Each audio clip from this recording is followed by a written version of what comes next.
Welcome to the end of the world, travelers. Or perhaps the beginning. We find our brave wheelers, Arthur, Ellie, Max, and Lily, at the very edge of existence. Behind them lies a world they have healed. Before them, a void that has forgotten the stars. They carry with them 4 shards of starlight and a heart full of hope. But the 5th shard is held by the shadow of loneliness, a creature born from the cold nights of a starless sky. In this final hour, every gift they have received, the mirror water, the iron tuning fork, and the star map, will be put to the test. But the greatest power of all sits on 4 paws. Barley, our golden friend with the magical sneeze, is ready for his final mission. The celestial forge is waiting. Let us see if a family's love is enough to relight the universe. The forgotten constellations, the edge of the world, and the celestial forge. Part 1. The Sea of Eternal Shadow. The Wander-Wagon did not rattle anymore. The gravel and dirt of the mountain passes had vanished, replaced by a smooth, terrifyingly flat expanse of obsidian that stretched into infinity. The tires made no sound on the glass-like surface, and the air was so still it felt as though the world had been carved from a single block of ice. Ahead of them lay a wall of absolute darkness, the Sea of Eternal Shadow. This wasn't just the absence of light. It was a heavy, living gloom that had swallowed the horizon, a place where the sky and the earth had simply ceased to exist. "The map. It stopped," Ellie whispered. Her voice sounded small and fragile in the vast emptiness. She held the golden parchment under the dim glow of the dashboard, tracing the lines that had guided them across oceans and through mountains. The ink was no longer drawing paths. It was pulsing with a steady, rhythmic glow, beating like a trapped heart. "We've reached the end of the road. There is nowhere left to go." Arthur brought the van to a halt. The headlights cut into the dark for only a few feet before the shadows seemed to snuff them out. It was as if the darkness was hungry, eating the light as soon as it left the bulbs. Arthur gripped the steering wheel until his knuckles were white. "We can't see the path," he said, his voice tight. "And in a place like this, if we can't move, the void will swallow us whole." Max felt a cold shiver, but he also felt the heavy weight of the iron in his pocket. He stepped out of the van, his boots clicking sharply on the obsidian ground. The air bit at his cheeks, tasting of iron and ancient dust. He pulled out the iron tuning fork, the gift from the giant Orin. "Orin said its sound never lies," Max murmured. "He said it would lead us when the light failed."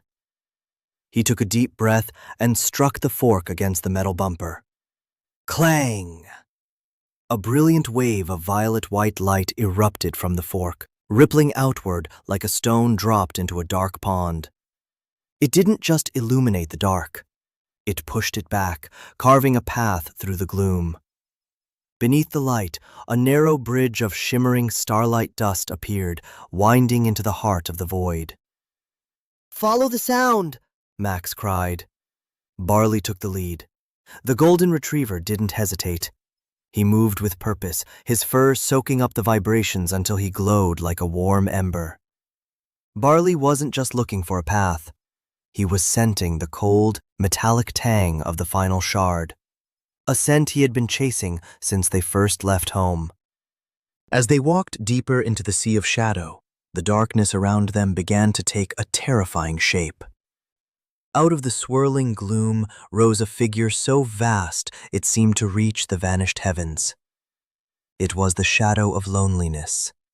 It had no face, only a shifting cloak made of heavy mist and the condensed sorrow of every person who had ever looked at a starless sky and felt truly abandoned. In its hollow chest, encased in ribs of frozen smoke, sat the 5th shard. But it was not gold or sapphire. It was pitch black. True to its nature, This shard had absorbed the absolute emptiness of the void until it had become heavy with the crushing weight of 1,000 years of solitude. "You have come a long way for nothing," the shadow whispered. Its voice was a cold vibration that echoed inside their minds. "The sky is dead. The stars are forgotten dreams. I am the only thing that remains. I am the shape of your hollow nights.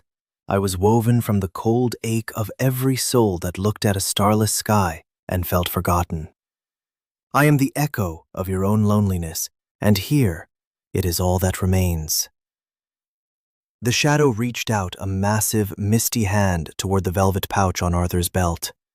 It wanted to consume them, to pull the other shards into its own darkness until the entire universe was as quiet and lonely as its own heart. The air grew colder, and the light of the tuning fork began to flicker under the pressure of the shadow's grief. Arthur stood his ground, stepping in front of Lily. "We aren't leaving," he grunted, his voice defiant. "The sky isn't yours to keep, and we aren't yours to swallow." Lily stepped forward, clutching her stuffed rabbit.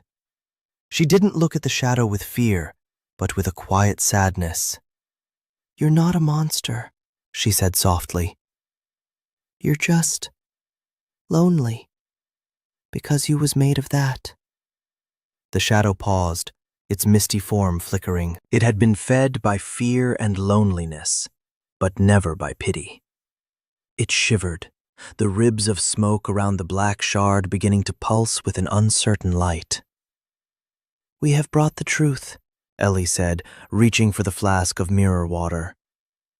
"And the truth is, even in the absolute dark, the stars haven't moved. They're just waiting for a family brave enough to call them home." The Forgotten Constellations, The Edge of the World and the Celestial Forge. Part 2.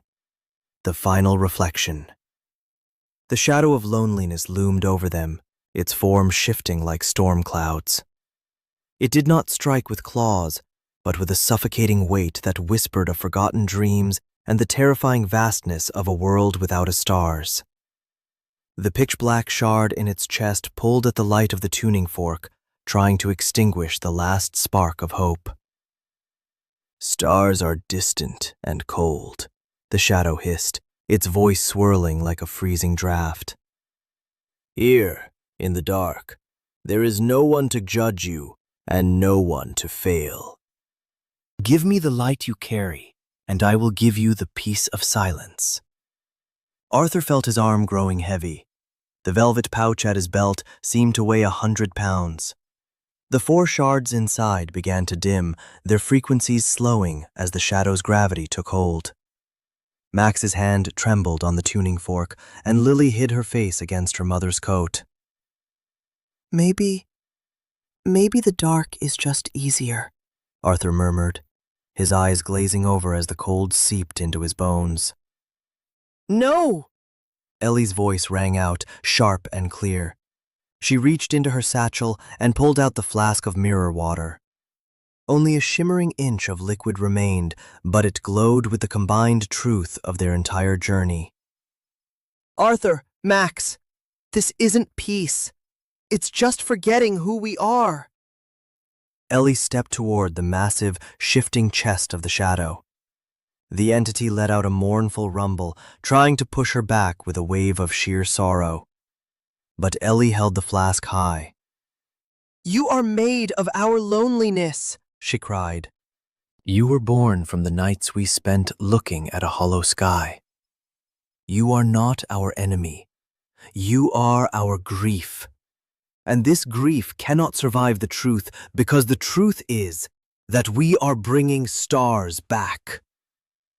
She uncorked the flask and hurled the water directly into the center of the pitch-black shard. As the mirror water touched the dark gem, it did not splash.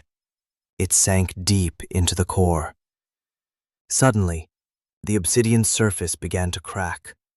Brilliant, needle-like rays of white light shot out from the fissures. The sponge effect was being reversed as the water forced the shard to remember its celestial origin. The shadow let out a long, exhaling sigh. The dark mist of its body began to thin and glow. Inside its chest, the shard was no longer black. It had turned into a blinding, crystalline white, the color of every star in the universe combined. The entity's form began to change.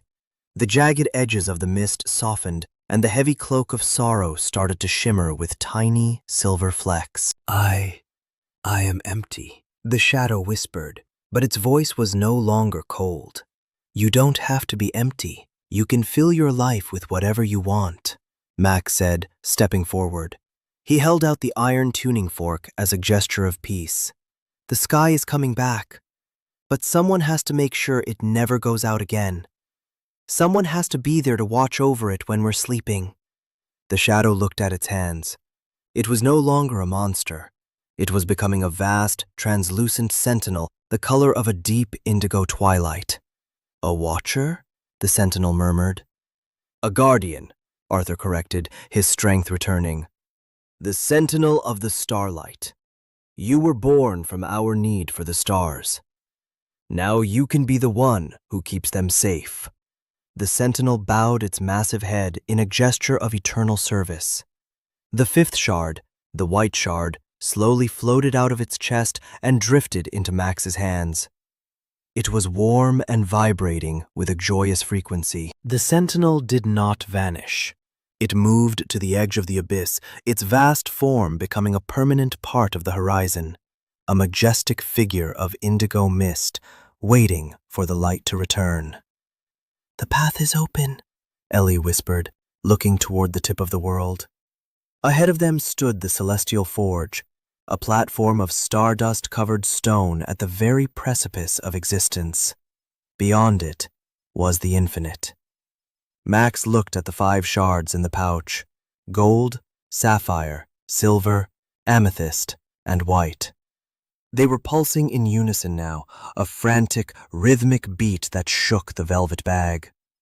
But as they reached the forge, they saw the final obstacle. The altar had 5 hollows, but the air above it remained frozen. The shards were just pieces of stone, separate and cold. They had no life to bind them together. How do we start the forge? Arthur asked, looking at the ancient runes. There is no fuel here. It doesn't need fire, Ellie realized, her eyes landing on the map, which was now glowing so brightly it was almost transparent. It needs a heart that has seen the journey from the beginning to the end. They all turned to look at Barley. The golden retriever stood at the base of the altar, his tail wagging slowly. He looked at the family, then at the sky, his eyes reflecting the indigo of the new sentinel. He knew. He had always known. The journey wasn't just about finding shards. It was about the warmth they had shared, the fear they had overcome, and the loyalty of the dog who had never doubted the light. Barley, Max whispered, his voice trembling. Is it you? Barley let out a soft, reassuring huff and stepped up onto the stone of the forge. He sat down in the center of the 5 shards, his golden fur beginning to glow with a light that didn't come from a star, but from the heat of his own soul. The Forgotten Constellations, the Edge of the World and the Celestial Forge. Part 3. The Star Rebirth. The Celestial Forge was a place where time itself seemed to dissolve. The platform was a vast disk of ancient white stone, etched with runes that hummed in a language older than the mountains. Around the edges of the forge, the new Sentinel of Starlight stood as an indigo silhouette, a silent mountain of mist guarding the family from the infinite void. In the center of the altar, Barley sat with a calm dignity that made him look less like a pet and more like a golden king. Max carefully opened the velvet pouch. One by one, he placed the shards into the 5 hollows surrounding Barley. The fire shard from the garden, the sapphire shard from the sea, the silver shard from the lake, the amethyst shard from the mountains, and the brilliant white shard from the void. They lay there, cold and separate, like jewels waiting for a breath of life. "Barley," Max whispered, kneeling beside his friend. "What do we do?" Barley didn't bark. He simply leaned forward and licked Max's cheek, his tongue warm and rough. Then the dog closed his eyes. His golden fur began to pulse. It started as a soft, honey-colored glow, but it quickly intensified. This was the hearthlight, the accumulated warmth of every campfire they had shared, every hug in the back of the Wander-Wagon, and every moment of courage they had shown as a family. Barley had been absorbing their love the entire journey, acting as a living battery for the very thing the stars were made of. "He's giving it back," Ellie realized, her eyes shimmering with tears. "He's giving the world the warmth we gave him." The 5 shards began to respond. The fire shard ignited, sending a pillar of crimson flame into the air. The sapphire shard flowed like a fountain of blue light. The mirror shard projected 1,000 silver beams, and the amethyst shard erupted in a deep, musical hum. The white shard at the center acted as the anchor, pulling all the colors toward Barley. Suddenly, the golden dog threw his head back and let out a sound that wasn't a bark or a howl. It was a triumphant, soul-shaking roar of pure light. Achoo! The final sneeze was not a cloud of sparks. It was a supernova. A massive wave of golden energy exploded from Barley, striking the 5 shards simultaneously. The impact was so powerful that Arthur, Ellie, Max, and Lily were pushed back, shielded only by the indigo cloak of the Sentinel. The 5 shards melted, their jagged forms dissolving into a single, swirling sphere of liquid starlight. The sphere rose from the altar, spinning faster and faster. It drew in the darkness of the void, transforming the shadows into brilliant streaks of color.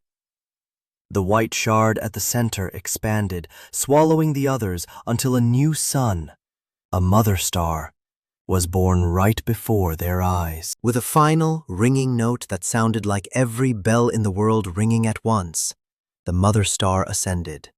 It climbed higher than the mountains, higher than the clouds, until it reached the very center of the empty sky. Once there, it shattered, not into pieces, but into 1,000,000,000,000 tiny sparks. The sparks raced across the heavens like a rain of fire.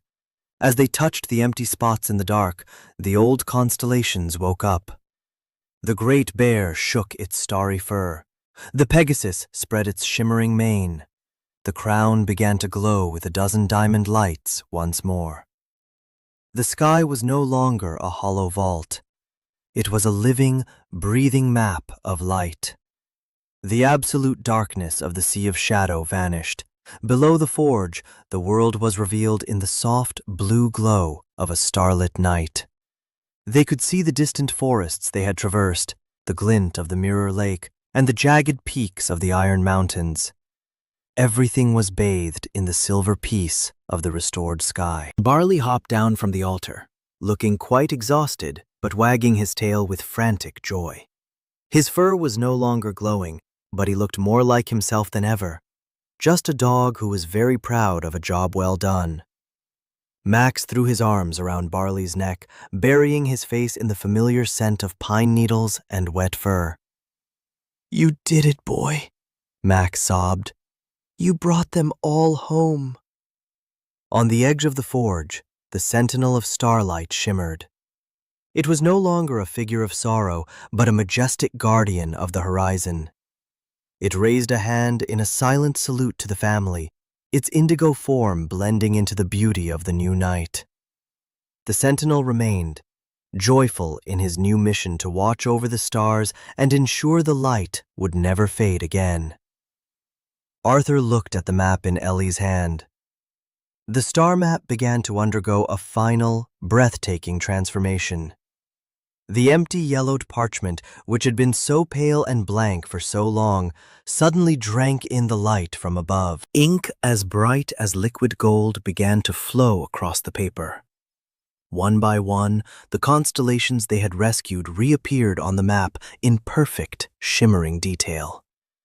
The lion, the swan, the lyre, and dozens of others sparked into life, filling the map until it was a mirror image of the glorious sky above. The map was no longer just a guide. It was a living record of a sky remembered and a world restored. "It's finished," Ellie whispered, her face illuminated by the glow of the parchment. "The sky is whole again, and so is the map." Arthur put a steady arm around her shoulders, looking at the vibrant constellations that now watched over them. The heavy weight of the mission had lifted, replaced by a deep, peaceful exhaustion. "The Wander-Wagon has earned its rest," he said, with a tired but happy smile. "And so have we." As they walked back to the van, the stars seemed to twinkle with a friendly, rhythmic pulse, as if thanking them for the return of the light. The family climbed inside, the familiar scent of old wood and lavender greeting them like a warm hug. This journey had come to an end. The Wheeler family had faced the darkness and won. And now, under the watchful eyes of the stars they had saved, they drove toward a quiet horizon, ready to rest and recover until the map called them to their next great adventure. "The sky is no longer a dark curtain, but a tapestry of light. Look up! The lion, the swan, and the lyre are dancing once more, and at the horizon, the Sentinel of Starlight stands joyful in his new mission, guarding the beauty he once feared. Ellie's map is full, its golden ink shimmering with the constellations of a world restored. Arthur, Max, and Lily are safe, wrapped in the warmth of a job well done. And Barley? Well, Barley is dreaming of well-earned treats and the soft grass of home, his tail still thumping a steady rhythm of peace. This journey has come to an end, but the stars will never go out again as long as there are hearts brave enough to find them. The Wheelers are heading home to rest, until the map calls them to their next great adventure. Until then, keep your eyes on the stars. Good night, and sleep well. And see you in the next Wheeler's Adventures.